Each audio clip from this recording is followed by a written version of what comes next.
Assalamualaikum warahmatullahi wabarakatuh. Bismillahirrahmanirrahim.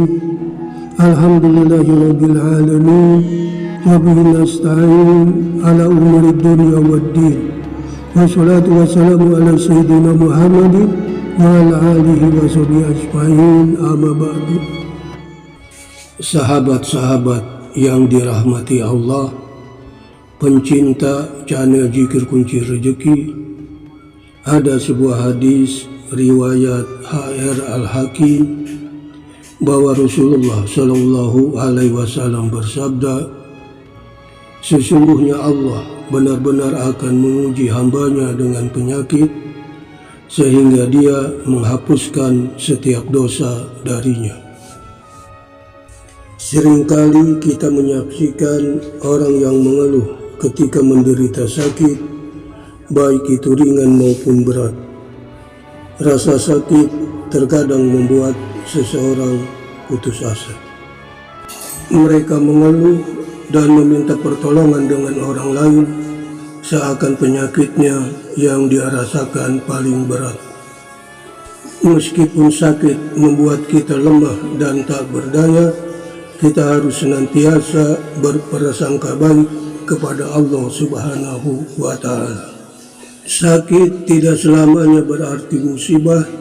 Sakit bisa menjadi sebuah nikmat yang kita bisa ambil hikmahnya. Nikmat yang diberikan Allah itu bermacam-macam.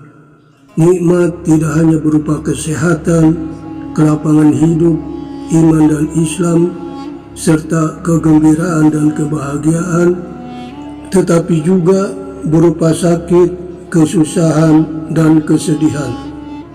Jadi semua nikmat itu dari Allah. Bukan saja kenikmatan berupa kelezatan hidup, tapi juga kesusahan yang biasa disebut dengan ujian.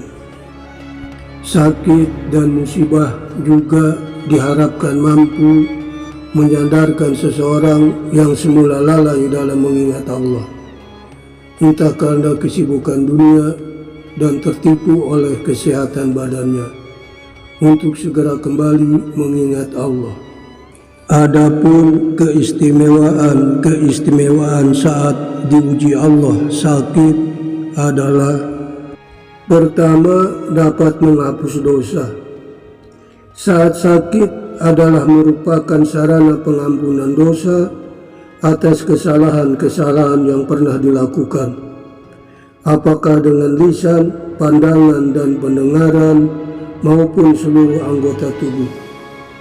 Terkadang datangnya penyakit itu juga akibat dosa-dosa masa lalu, sebagaimana firman Allah dalam surat Asy-Syura ayat 30 yang artinya, dan musibah apapun yang menimpa kamu adalah disebabkan oleh perbuatan tanganmu sendiri, dan Allah memaafkan sebagian besar dari kesalahanmu.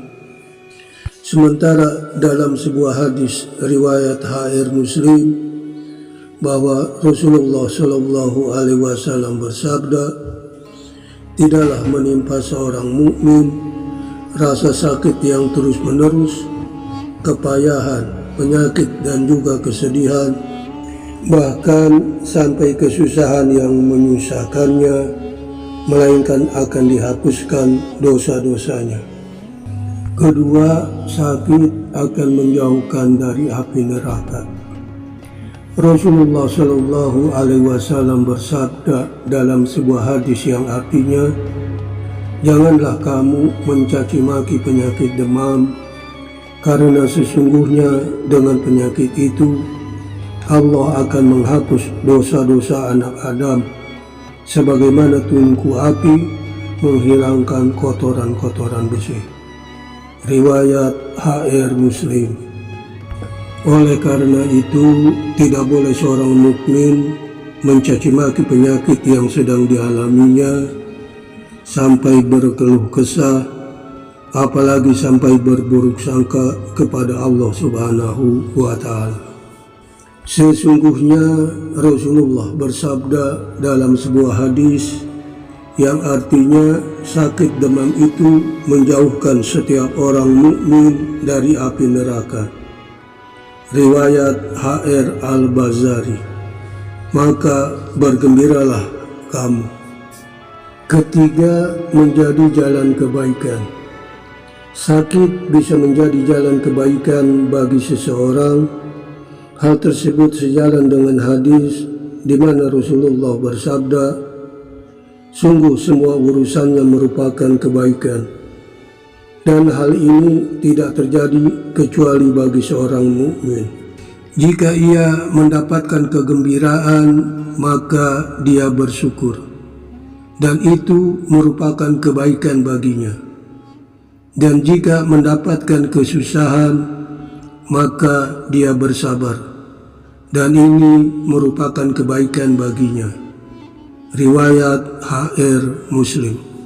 Dalam Al-Quran, sabar sering dikaitkan dengan sifat-sifat mulia lainnya, seperti keimanan, syukur, sholat, ikhlas, tawakal, dan takwa.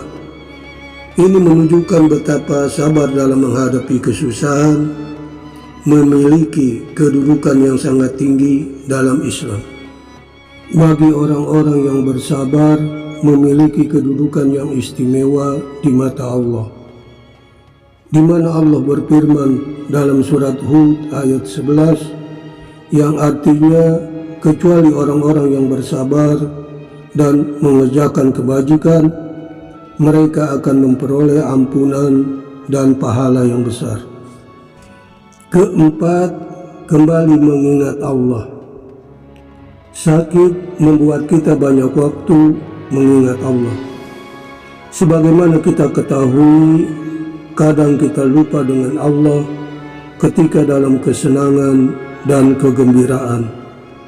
Baru mengingat Allah hanya di saat kita dalam kesusahan dan mendapat cobaan. Allah telah berfirman dalam surat Al-Baqarah ayat 152 yang artinya, maka ingatlah kepadaku, aku pun akan ingat kepadamu, dan bersyukurlah kepadaku, dan janganlah kamu ingkar kepadaku. Dan dalam perasa surat Al-An'am ayat 44, Allah berfirman yang artinya, kami pun membukakan pintu-pintu segala sesuatu kesenangan untuk mereka, sehingga ketika mereka bergembira dengan apa yang telah diberikan kepada mereka, kami siksa mereka dengan tiba-tiba, maka ketika itu mereka terdiam putus asa. Sementara dalam surat Al-An'am ayat 42, Allah berfirman yang artinya, dan sesungguhnya kami telah mengutus para rasul kepada umat-umat sebelummu, kemudian kami siksa mereka dengan menimpakan kesengsaraan dan kemelaratan, agar mereka memohon kepada Allah dengan tunduk dan merendahkan diri. Demikianlah beberapa poin hikmah dan kebaikan di balik musibah sakit. Semoga Allah memberikan kita kesehatan dan kesabaran, kekuatan untuk senantiasa melakukan ketaatan, menjauhi perbuatan sia-sia dan dosa. Wabillahi taufiq wal hidayah. Wassalamualaikum warahmatullahi wabarakatuh.